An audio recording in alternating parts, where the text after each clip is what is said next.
দ্বিতীয় হুগলি সেতুতে বেনজির সংঘাতে রাজ্যের মন্ত্রী বিজেপি সাংসদ।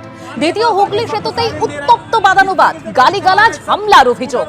নিয়ম ভেঙে বেপরোয়া গতিতে যাচ্ছিল অভিজিৎ গঙ্গোপাধ্যায়ের গাড়ি। প্রতিবাদ করায় গাড়ি থেকেই অশ্রাব্য ভাষায় গালিগালাজের অভিযোগ। তমলুকের বিজেপি সাংসদের বিরুদ্ধে অভিযোগ রাজ্যের তথ্য প্রযুক্তি মন্ত্রী। পাল্টা বাবুলের বিরুদ্ধে চড়াও হওয়ার অভিযোগ অভিজিৎ গঙ্গোপাধ্যায়। বাবুলের বিরুদ্ধে গালিগালাজ, হামলারও অভিযোগ করেছেন তমলুকের বিজেপি সাংসদ অভিজিৎ গঙ্গোপাধ্যায়। মন্ত্রী বিজেপি সাংসদের সংঘাতে দীর্ঘক্ষণ দ্বিতীয় হুগলি সেতুতে যানজট।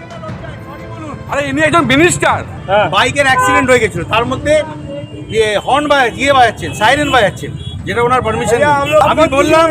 আমি বললাম যে আপনি সাইরেন বাজাচ্ছেন কেন, সব অ্যাক্সিডেন্ট হয়ে যাবে, এবারে ওভারটেক করছেন কেন, কি বলবো আর নোংরা নোংরা গালে। আমি বলছি সরি বললাম, ছেড়ে দেবো। দাদা ব্যাকে যান, কি ভেতরে বসে আছেন কেন, ভয়ে বাইরে নামুন। কাজ বন্ধ করে এত সিকিউরিটি, আমি তো কিচ্ছু করিনি, এটা আপনার সিকিউরিটি দাঁড়িয়ে আছে। সরি বলুন, সরি বলুন, আমি সরি না বলে আপনাকে ছাড়বো না। सॉरी बोलो, बाहर आए सच बताए, बाहर आए सच बताए कि बोला कि नहीं बोला, क्यों बाहर आए सच बताए कि गाड़ी दिया कि नहीं, कान के पास आके सबको सायरन दे रहा है, किस तरीके से गाड़ी चला रहा है, सब स्कूटर वाला से लेके सब हॉर्न बजा रहे हैं। एमपी गाड़ी में हॉर्न नहीं बजा, मेरे गाड़ी में लाल बत्ती भी नहीं है, सब स्कूटर वाले सबको पीछे से सायरन बजा रहे। You are not allowed to do that. और আমি বললাম বলে কেন করছেন আপনি, আমাকে বাচ্চা বলছেন, ভদ্রলোক আপনি। সরি বলুন, আমি কিছু বলছি না। সরি ধন্যবাদ, সরি বলুন। সরি বলছেন না কেন? সরি বলুন, আপনি সরি বলছেন না কেন?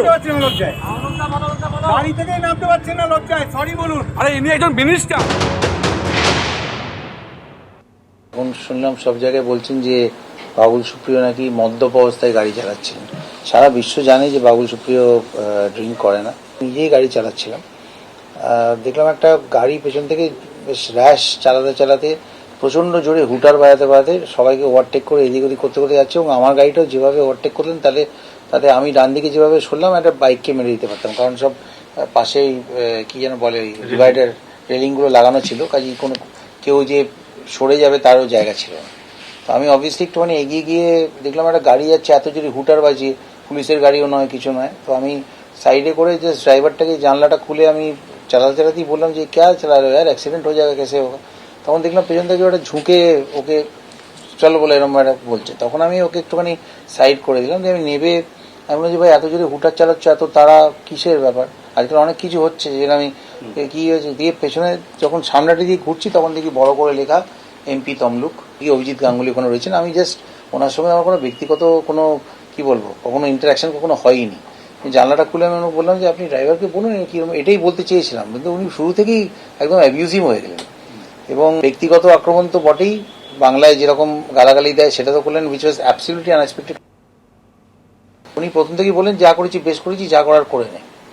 এবারে আমি যখন ফ্যামিলিকে অ্যাবিউজ করলো, আমি বললাম যে আপনি সরি বলুন, আপনি এটা শিক্ষিত যা যে আপনি এভাবে এইরকম গালাগালি কি করে দিচ্ছেন, আপনি আমায় গালাগালি দিচ্ছেন দিন, উনি আমায় যা দিয়েছেন আমিও ভার্বাল অ্যাবিউজ যা হয়েছে, অল্টারকেশন হিটেড অল্টারকেশন হয়েছে, তার দু একটা আমিও ঘর বাপসি করেছি, ডেফিনেটলি করেছি, কিন্তু ওনার ফ্যামিলিকে আমি কোনোভাবে এই ধরনের ফ্যামিলিকে ইনসাল্ট করে কোনো গালাগালি করিনি।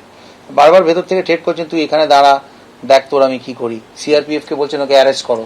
সামনে যেটা আমি ওনাকে বললাম যে আপনি যে বিকনটা লাগিয়েছেন রেড অ্যান্ড ব্লু, সেটাও ইলিগাল, ওটা পুলিশের বিকন। উনি আমায় বললেন যে বিকনের স্পেলিং বলতে পারবি, do you know what is the spelling of beacon. তখন আমি ওনাকে বলি যে ডোন্ট বি প্রিজাম্পশাস। গাড়ি থেকে নেমে এলেন বাবুল সুপ্রিয়, ঠিক আছে, তার সঙ্গে আরো 3-4 জন ছিলেন তার গাড়িতে।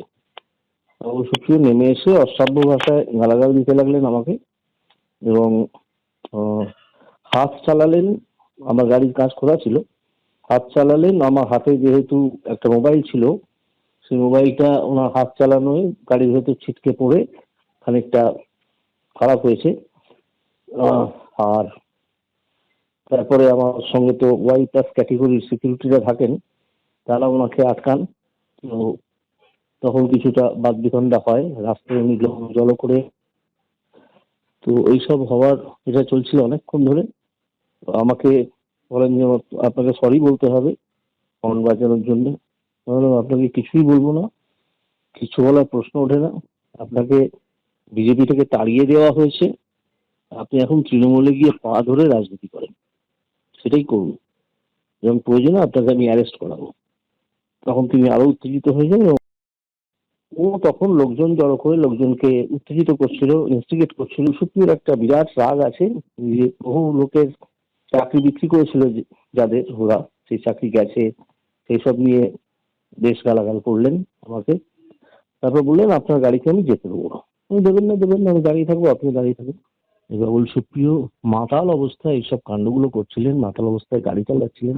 রিডিং অ্যানালাইজার টেস্ট করার কথা বলেছিলাম, তো সেটা শুনে আরো উত্তেজিত হয়ে যান। বলেন আমি মদ খেয়েছি, তোর অমুকের পয়সায় খাইনি, বেশ করেছি, এইসব বলে লাফালাফি করছিলেন। দ্বিতীয় হুগলি সেতুতে বেনজির সংঘাতে রাজ্যের মন্ত্রী এবং বিজেপি সাংসদ দুজনেই দুজনের বিরুদ্ধে গালিগালাজ হামলার অভিযোগ করেছেন। আর এ নিয়ে বিজেপি নেতা দিলীপ ঘোষ কি বলছেন এবং কুণাল ঘোষ কি বলছেন শোনাব। কি ভেতরে বসে আছেন? আমি জানি না বাবুল সুপ্রিয়র সঙ্গে ওনার কী সম্পর্ক আছে। রাস্তা দিয়ে যে কেউ যেতে পারে, আর কত জোরে গাড়ি চালাচ্ছে কে সেটা বাবুল সুপ্রিয় দেখার কথা নয়, সেটা পুলিশের দেখার কথা। তার ব্যবস্থা আছে, সব জায়গায় খবরদারি করাটা অভ্যাস ঠিক না, তাহলে গন্ডগোল হবে। গেছে কিনা, কে গেছে, কেন গেছে, কত স্পিড ছিল, তার জন্য পুলিশের কাছে সীমা আছে, দেখে তারা। আর যারা ভিআইপিরা প্রোটেক্টেড আছে তাদের স্পিড যারা সামনে থাকে, পুলিশ সিকিউরিটি তারা ঠিক করে। আমার গাড়ির স্পিড থাকে, আমি ইচ্ছা মতো আমার ড্রাইভার চালাতে পারে না। সিকিউরিটি আছে যারা, তারা এবং পুলিশ ঠিক করে দেয় ভিআইপির স্পিড কী হবে, সতরা যায়। আর জেনারেল মানুষের চেয়ে একটু বেশি জোরে চালায় সিকিউরিটির কারণেই। সেজন্য সবার খবরদারি করার দরকার নেই, যার দেখার কথা তিনি দেখে যান।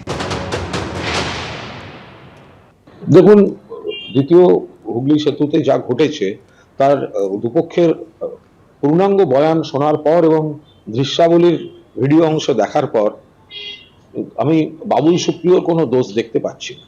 বাবুল সুপ্রিয় কোনো অশালীন শব্দ ব্যবহার করেননি, বরং যেটা অভিযোগ যে মাননীয় প্রাক্তন বিচারপতি অধুনা বিজেপির সাংসদ তিনি কিছু এমন আপত্তিকর শব্দ প্রয়োগ করেন। বাবুল বারবার বলছিলেন আপনাকে ক্ষমা চাইতে হবে। বাবুল তার গাড়ির আলো ব্যবহার নিয়ে প্রশ্ন তুলেছেন, গতি নিয়ে প্রশ্ন তুলেছেন এবং কিছু আপত্তিকর অশালীন ভাষা নিয়ে প্রশ্ন তুলেছেন। তো সেখানে আমি বাবুলের কোনো দোষ দেখতে পাচ্ছি না। মাঝে মাঝেই অভিজিৎবাবু একটু মাথা গরম করে ফেলেন, একটু এসব বলেন। এখন ওনার একটা জিনিস অন্তত মনে রাখা উচিত যে বিচারপতি যখন ছিলেন তখন যেটা সবাই হজম করে নিত, এখন তিনি প্রাক্তন বিচারপতি। এই প্রাক্তন শব্দটা একটু গুরুত্ব দিলে এই জটিল সমস্যাগুলো তৈরি হয় না।